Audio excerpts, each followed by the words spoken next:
Hi. So we are well into fall and a new school year is well underway, and in a lot of places it is time for parent-teacher conferences.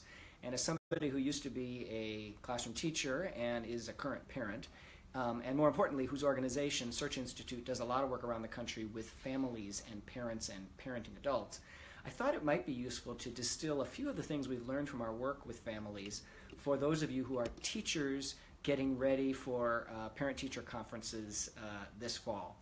We all know that homeschool collaboration is really, really important, and therefore the teacher-parent connection is really important, but at least in my experience and in the experience of a lot of families we've talked to, parent-teacher conferences can be very unsatisfying experiences, frankly, for both the parent and the educator too often. So what are some things that might productively kind of shift that dynamic?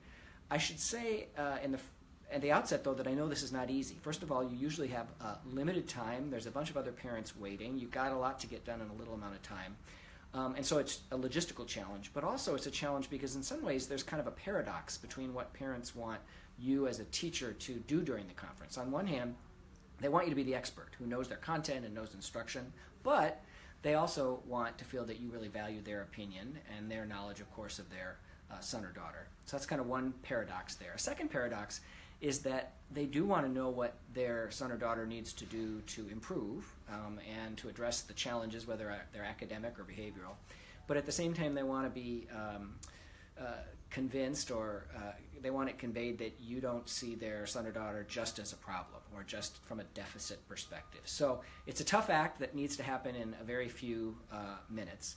And how might we do that a little bit better? First, don't start immediately with the negative.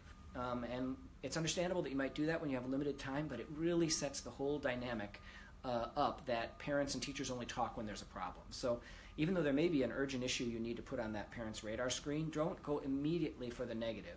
And then, I should say, paradoxically, if the student doesn't have an issue that you need to flag for the parent, don't say, I have no concerns. Because once again, you've sort of posited that the parent-teacher engagement happens when there's a problem. So what could you start with?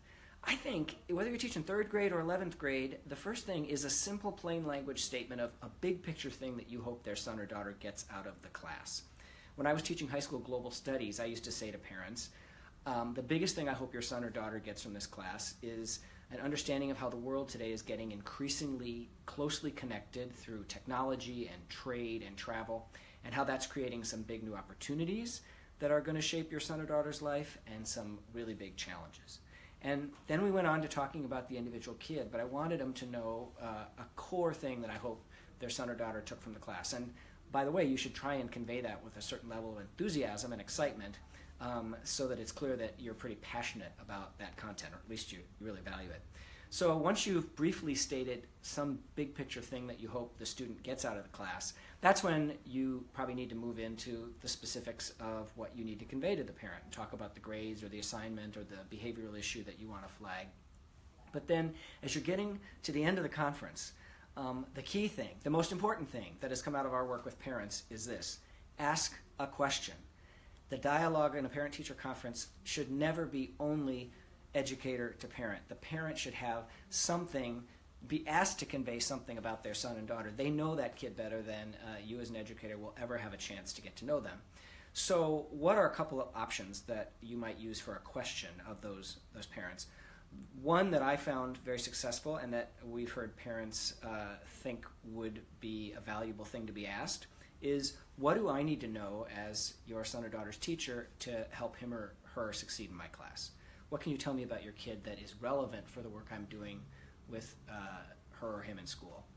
A second option could be, tell me about your son or daughter's spark.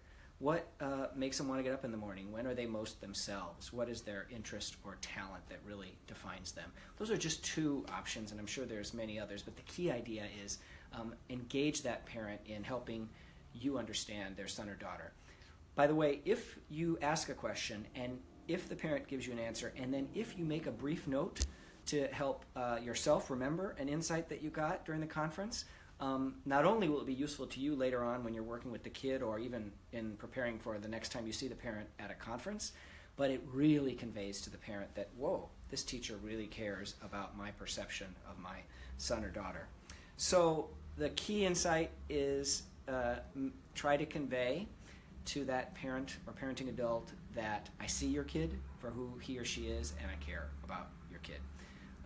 Many of you have probably already been doing these things, but we've gotten enough feedback from families around the country that we thought it might be worth it to share a few of these tips. I actually, parenthetically, will be at my own son and daughter's parent-teacher conferences tonight, and so I'll be interested in how all this stuff plays out at Central High School in St. Paul, Minnesota.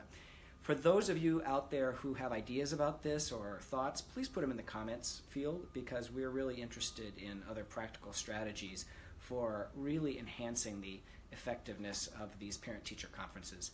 I focused today mostly on what teachers can do to prepare for really good parent-teacher conferences, and in a future video blog I will share some thoughts on what parents can do on their end of the equation. Thanks very much. We look forward to your comments.